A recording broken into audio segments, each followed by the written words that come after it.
qu'on appelle, je ne sais pas si ça existe encore, le chemin de la croix. Il y a des photos. Regarde. Christ avec la croix. Les gens pleurent. Aïe, aïe, aïe. Après le chemin de la croix, ils retournent dans le monde. Ils attendent encore le chemin de la croix et le mwaka. Non. Apana.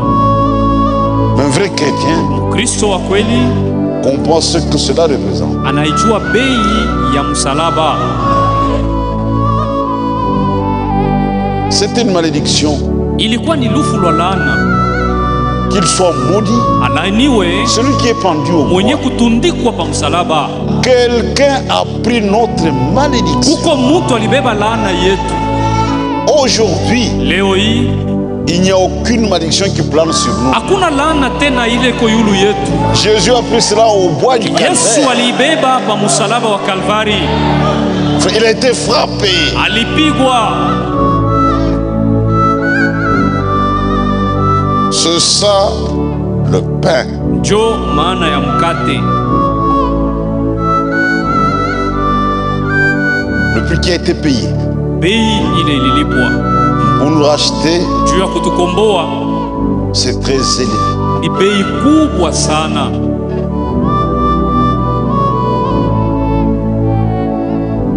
Maintenant, ce pain aussi mkate tena pia représente le corps de Christ, c'est l'église. Ikionesho tena mwili wa Kristo, manake kanisa. C'est vraiment le plus grand mystère. Injo siri mkubwa sana. Frère, Dogu, l'église, kanisa, en vertu de la rédemption, mambo kuhusu ukombozi, c'est de le racheter, ni kusema benye kukombolewa, que nous sommes, shi benye kukombolewa, nous représentons le corps de Christ. Shinjo mwili ya Kristo. Ça, on ne peut pas demander aux dénominations de le saisir. Hii hatuwezi kulomba bantu wa muzebo baielewe. Mais le comble, lakini mambo mbaya zaidi, parmi nous, katikati yetu, il y a des gens qui n'ont jamais compris uko batu abajaelewaka ou réalisé au kutambua que le Seigneur nous a réellement élevés. Kusema Bwana nitupatia bei sana, nitupandisha sana. C'est un mystère. Ni siri. L'église véritable, kanisa ya kweli, c'est le corps de Christ. Ni mwili ya Kristo. Sur la terre, pa dunia, le chiffre 3 c'est la perfection. Hesabu 3 ni ukamilifu. Dieu n'a que 3 corps. Mungu eko tuna mili 3. Dans l'Ancien Testament, Mwagano la kale, la nuée aux colonnes de feu. Alikuwa muumbo ya baliweza kuona nguso ya moto, nguso ya wingu. Dans le Nouveau Testament, Mwagano jipya, il est devenu un homme akajifanya kuwa mtu en Christ. Ndani ya Kristo. Maintenant, aujourd'hui, sasa leo, le corps de Dieu, mwili ya Mungu, c'est son église. Ni kanisa yake. C'est un mystère terrible. Ni siri mkubwa sana.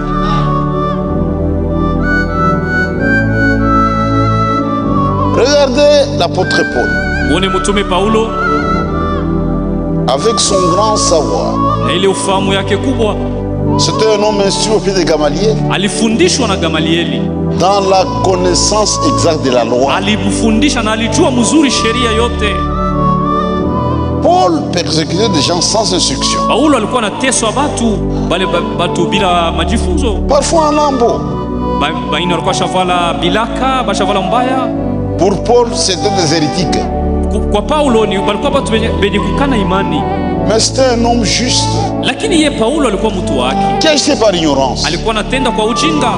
Dieu dit il a droit à la vérité. Mungu asema huyu Paulo anastahili kujua kweli. Je vais me révéler à Paul. Nitajifunua kwake. Dans la forme qui m'a toujours connu. Muumbo ila ananijuia mule. Paul était sur le chemin de Damas. Paulo alikuwa munjia Damasiki. Avec des lettres de souverains sacrificateurs. Na mabarua bakuani walimpatia. Pour aller arrêter les véritables croyants. Tuenda kakamate baminifu bakweli. Et Paul passe par une expérience. Paulo akafanya onjo. La colonne de fer a contre Paul. Nguzo la moto nakutana na Paulo. Paul il a regardé. Paulo anaangalia. Mais ça c'est le Seigneur. Asema huyu ni Bwana. Mais qui es-tu Seigneur? Ni wewe nani Bwana? Toi que je persécute. Ule niko nateswa. Dis je suis Jésus que tu. Asema ni mimi Yesu kuna teswa. Mais Paul n'avait pas eu l'occasion de rencontrer Jésus dans la chair. Paulo akuonanaka na Yesu mumwili. Il a été appelé plus tard. Aliitwa baadaye. Mais lui persécutait les gens mal habillés. Alikuwa nateswa wale watu wakuvala mbaya. Le mystère de la piété est grand. Jo Paulo asema siri ya utawa ni kubwa. Dieu a été manifesté dans la chair. Mungu alionekana mumwili. Et dans ses écrits, na mumandiko yake, il dit l'église, anasema kanisa, c'est le corps de Christ. Ni mwili ya Kristo. Quand les gens nous regardent, ils ne voient rien. Wakati watu wanatuangalia baone kitu. Mais Dieu nous a élevés. Lakini Mungu anatuinua sana. Chacun d'entre nous, kila mmoja wetu, c'est une partie du corps de Christ. Ni sehemu ya mwili wa Kristo. C'est un corps qui est composé de plusieurs membres. Ni mwili yenye kutungwa na bamemba bamingi. Et chaque membre représente le corps de Christ. Na kila mwanamemba ni memba wa mwili wa Kristo. Nikionyesha mwili wa Kristo. Il faut vraiment être profane. Ni unapaswa kuwa tu mtu wa kujua kubeba vitu na bei. Pour prendre une partie du corps de Christ. Tu bebe sehemu ya mwili wa Kristo.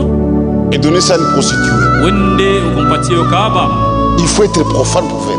Unapaswa kuwa pumbafu juu ufanye mambo ya vile.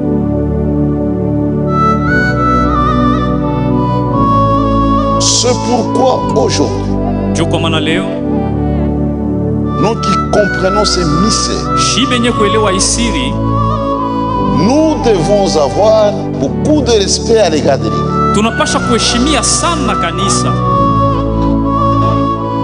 Même si un frère m'a causé du tort, je peux m'adresser au frère. Mais je ne dois pas parler avec mépris à l'égard de l'Église. Lakini siwezi kusarau kanisa. Kanisa ya escroc. Église des escrocs. Hii kanisa ya escroc. Cette église. Mais ça c'est très grave ça. Ni mambo ya nguvu sana.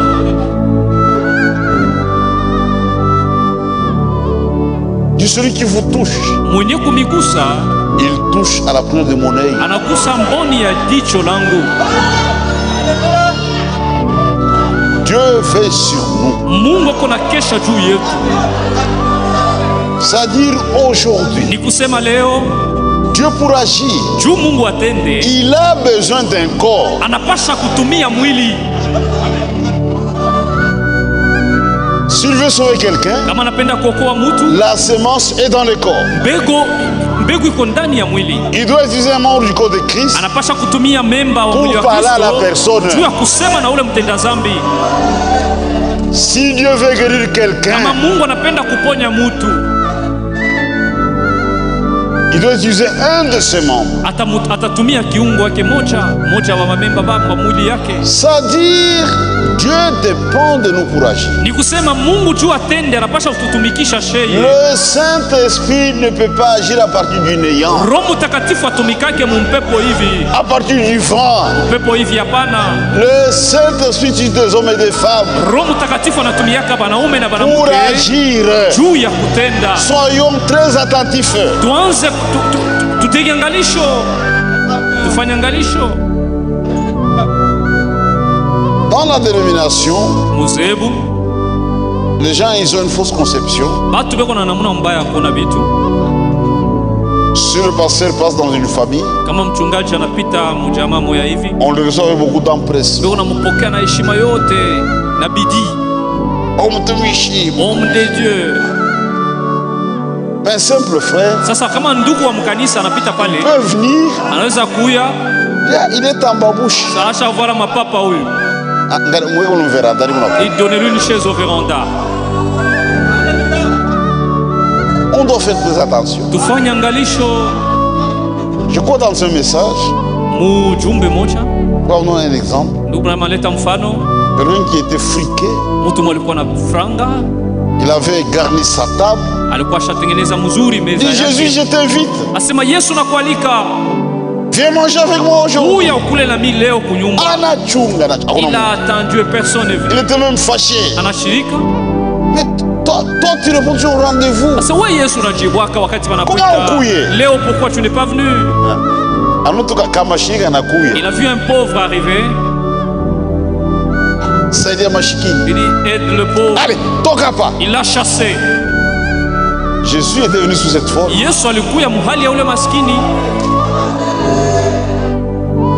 Faites attention. C'est pourquoi nous devons nous respecter entre nous. Nous devons nous respecter. Nous sommes des frères. Chacun représente une partie du corps de Christ. Si vous comprenez cela, même dans votre adresse, vous serez respectueux et réservé.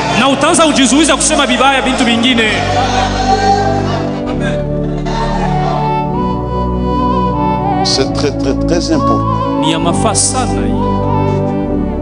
Si je crois que mon frère, ma soeur, c'est une partie du corps de Christ, mais j'agirai avec beaucoup de réserve.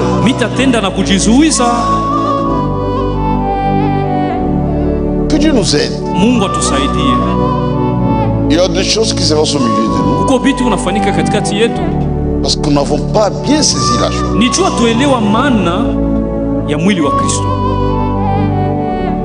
La Bible dit, faites du bien à tous, mais principalement à vos frères dans la foi.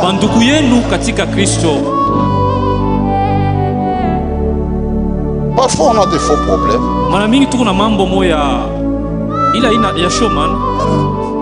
Je prends le cas des frères qui travaillent chez d'autres frères. Parfois les fautes sont partagées. Dieu t'a béni. Tu as des moyens. Tu es le patron. Frère, quand vous arrivez, vous les traitez comme votre chef. Ne soyez pas contredisant. Il y a de l'orgueil caché. Mais c'est mon frère. Je suis ton patron. Je ne peux pas l'appeler patron. Tu es seulement orgueilleux. Tu dois lever le chef Yako. Appelle le chef, c'est ton chef. Donc tu obéis. Tu arrives en retard. Tu ne dis rien. Tu n'es pas l'orgueilleux. Maintenant le frère, le patron, comprenez que ce sont des frères.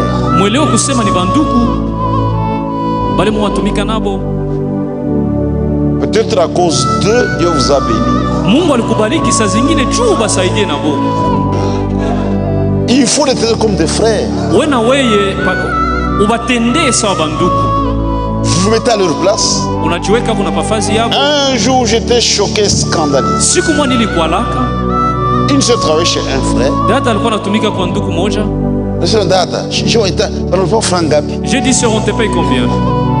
50 000 francs que vous voulez par jour. 50 000 francs par mois. Et par mois. Comment est-ce que tu peux faire ça? Ça fait moins de 2000 francs par jour. Mais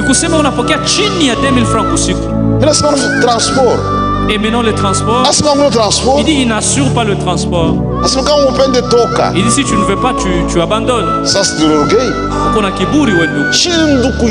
Mais c'est ta soeur. Une partie du corps de Christ. Même si on est méchant, tu te mets à sa place. Si c'est mon frère, il faut même le minimum. Pour qu'il prenne même le feuille de manioc. Quand tu fais du bien au corps de Christ, Dieu se souviendra de toi. Si tu as de bonnes pensées pour le corps de Christ, Dieu se souviendra de toi. Frère, nous formons un tout. Le corps, ce n'est pas un seul membre. C'est l'ensemble de membres. Et chaque membre a un rôle.